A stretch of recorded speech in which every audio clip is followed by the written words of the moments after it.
Kayong mabigat ang pasan ay kay Jesus maglapitan upang kayo'y masiyahan. Alleluia, Alleluia, Alleluia, Alleluia.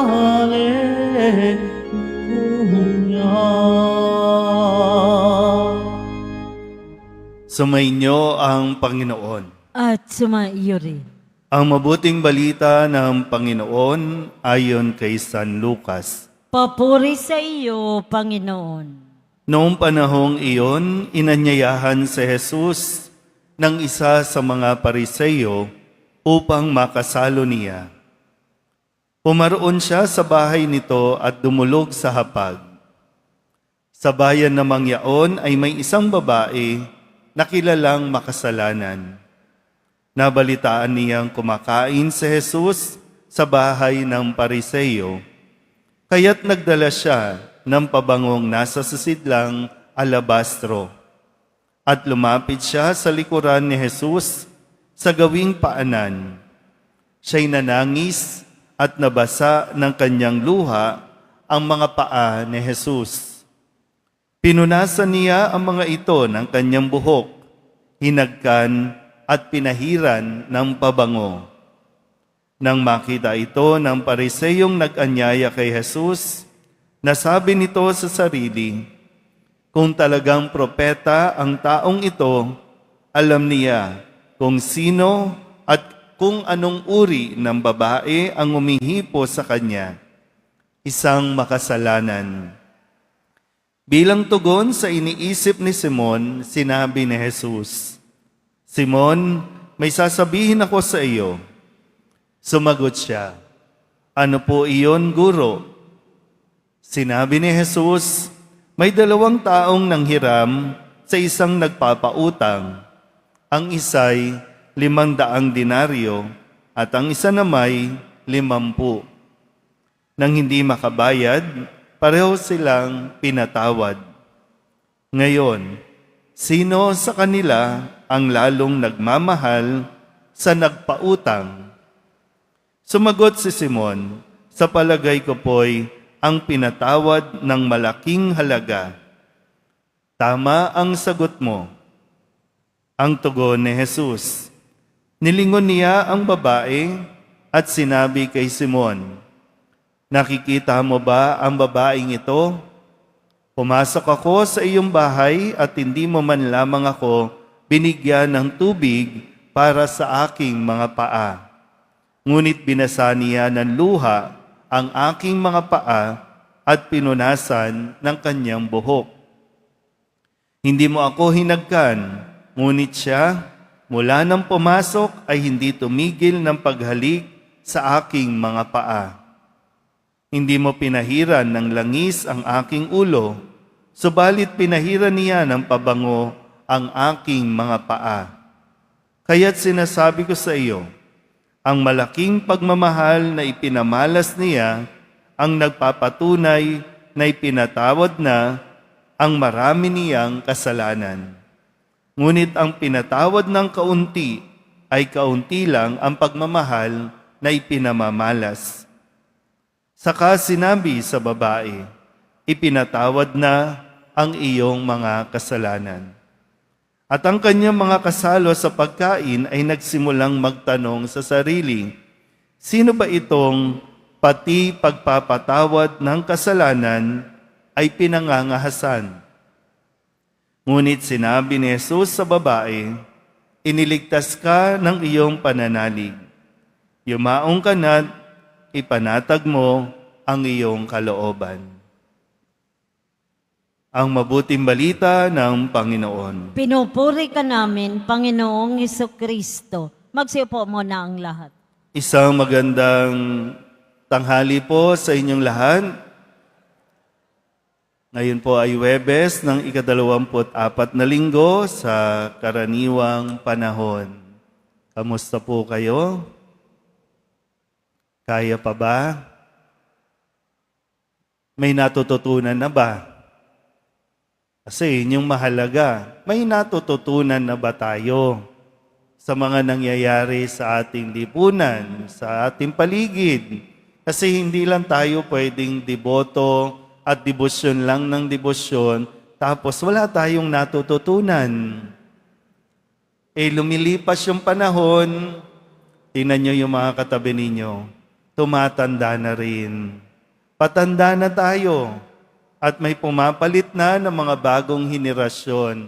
Nakakatuwa po ngayon dahil at least, at nawa, maraming kabataan ngayon ang involved at naririnig natin gamit ang kanilang mga kakayanan sa social media para iparating pukawin yung damdamin ng mga manloloko at mga gumagawa ng kasalanan sa ating lipunan.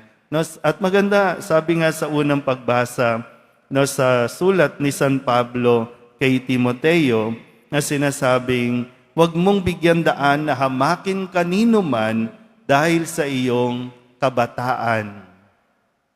Dapat natututo sa murang o sa maagang panahon, matuto na ipatupad kung ano ang mabuti, kung ano ang tama, kung ano ang nararapat. Hindi yung mga nakalipas kasi kapag medyo bata-bata, kayang i-manipulate at minamanipula para ang mga mali maging tama. Kaya ngayong sila na ang nandiyan, ito lang naman kasi yung nakasanayan nila noon. Kaya hindi rin natin talaga pwedeng masisi. Pero yun nga po ang problema sa ating ebanghelyo, ang hilig nating magturo na siya makasalanan. At nakakalimutan nating suriin at tingnan yung atin pong mga sariling pagkukulang, sariling pagkakasala. Alam ng Diyos at wala tayong maililihim o maitatago sa poong Jesus Nazareno. Pero ganun pa man, kahit kailan, hindi tayo hinuhusgahan ng poong Nazareno. Sa anumang pinakatatago at pinakalilihim nating kasalanan, hindi tayo hinuhusgahan ng Nazareno. Bagkus ay handa siyang magpatawad ng ating mga kasalanan kung talagang nakikita niya na bukal sa ating kalooban ang pagsisisi. Hindi naman niya sinabi na yung babae, mali kayo nang iniisip sa babae. Kasi ang sabi nga, kilala ang babaeng ito bilang makasalanan at alam ni Jesus yun. Pero nakarinig ba ng panghuhusga ang babaeng ito? Ipinarinig ba ni Jesus sa lahat ng mga naroroon na makasalanan itong babaeng ito? Hindi na. Alam niya makasalanan ito. Pero nakita niya yung taos-puso niyang paghingi ng tawad sa kapamagitan ng kanyang pagluhod, pag-iyak, at talagang paglilingkod kay Kristo habang hinahalikan at pinupunasan ng kanyang buhok ang paa ni Jesus. Kaya muli, sa nawa, matutunan natin yung magturo tayo ng magturo kaysa yung, di ba? Ito yung nagiging ugali natin eh. Ang tingnan ang kasalanan ng iba para mapagtakpan ang kasalanan natin. Ibaling ang tingin sa iba para yung ginagawa natin mapagtakpan. Ano bang gustong ituro sa atin ni Kristo? Kasi paulit-ulit tayo pero hindi tayo natututo. Kaya ngayon, ano bang napapansin yung sa lipunan natin? Dati po, kapag magnanakaw, di ba Dati kapag magnanakaw, naka-cover ang mukha. naka-face mask o kaya ano ba tawag dyan, yung nakapanyo, para hindi makilala. Dati, kapag ang isang tao nakukuhang magnakaw, ay dahil kumakalamang sikmura, nagugutom. Pero hindi natin sinasabing pwedeng i-justify. Kasi ang utos sa atin, huwag kang magnanakaw. Na kahit kumukulo na ang tiyan mo, nagugutom na ang pamilya mo, huwag kang magnanakaw. Ganun tayo. Pero ngayon, ang mga magnanakaw, nakabarong na. Disente ang itsura. Di ba? Kapag nagnakaw ang isang mahirap, nagnakaw ng pandesal dahil nga gutom, nagnakaw ng gamot, kulong agad. Kapag ang nagnakaw nakabarong, daanin natin sa tamang proseso. Ano ba nangyayari sa atin? Turo tayo ng turo. Turuan dito, turuan doon. Kanina, nabanggit mo, dati magnanakaw ka kasi talagang kumakalamang sikmura mo. Ngayon, nagnanakaw ka kasi hindi ka mabusog-busog. Bondat na, nag-uumapon, di na nga alam kung saan dadali ng pera. Pero magnanakaw pa rin. At anong ituturo? Sinong pahihirapan? Yung mga nasa laylayan. Anong gagawin natin? Minsan naisip ko po, sa mga nangyayari ngayon, hearing, flood control, paano yung mga nagpapala lang ng semento? Wala na silang trabaho ngayon. Kasi wala nang pasweldo. Dahil hearing tayo ng hearing na ang tagal-tagal ma-pinpoint sino ang may kasalanan. Kasi mismong nag-hearing, turuan ng turuan. Yan ang may kasalanan, siya ang may kasalanan. Tapos ngayon, dito tayo, Viva Nazareno, dasal-dasal tayo. Tayo din may kasalanan.